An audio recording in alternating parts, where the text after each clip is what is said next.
పితా పుత్ర పవిత్రాత్మ నామమున ఆమేన్. జ్ఞానవాణి ప్రేక్షకులకు ప్రభుక్రీస్తు నామమున శుభాభివందనములు.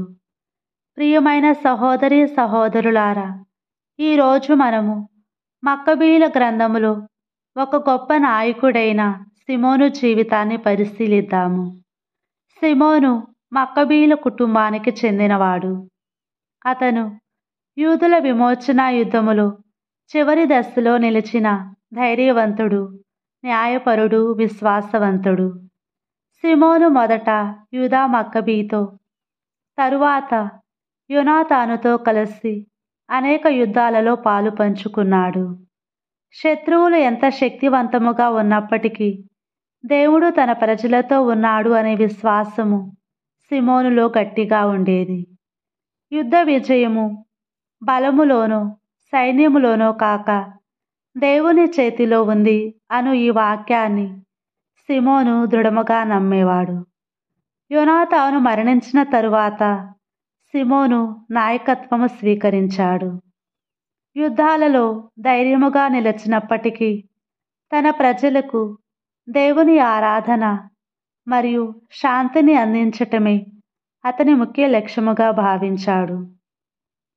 అతను దేవుని ఆలయ పవిత్రత కోసము పోరాడాడు. ఒక నాయకునిగా మాత్రమే కాక ఒక భక్తునిగా నిలిచాడు. ప్రజలు సిమోనును ఒక ప్రజల తండ్రిగా పిలిచారు.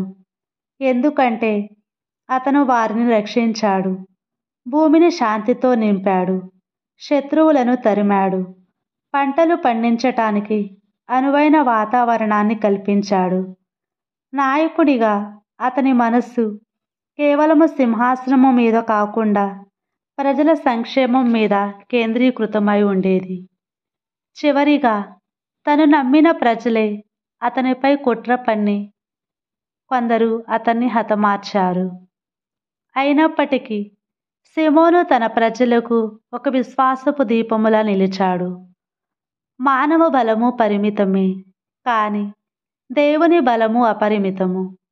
కావున మనము కూడా జీవితంలోని కష్టాలలో మన బలముపై కాక దేవుని బలముపై ఆధారపడాలి.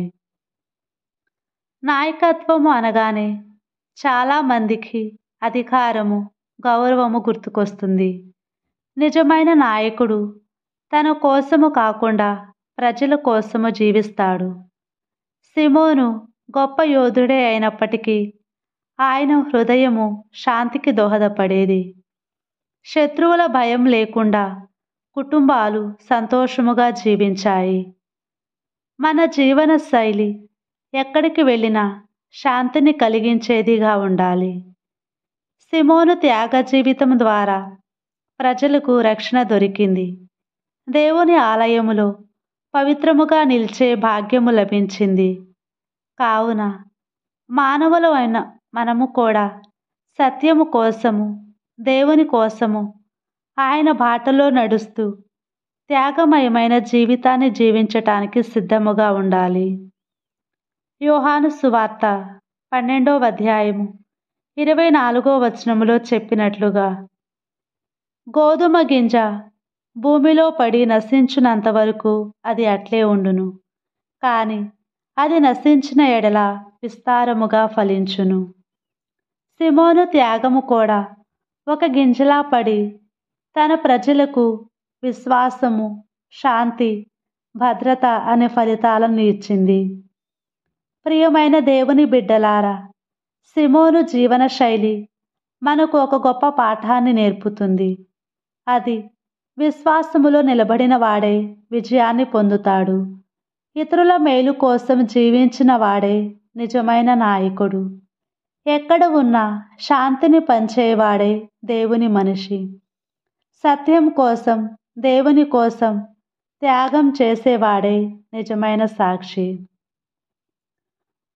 కావున మన జీవితము సిమోను లాంటి సాక్ష్య జీవితము కావాలి. మన జీవన శైలి ఇతరులకు ఆశీర్వాదముగా మారాలి. మనము చేసే ప్రతి పని దేవుని మహిమపరిచే సాధనం అవ్వాలి. ఆమేన్.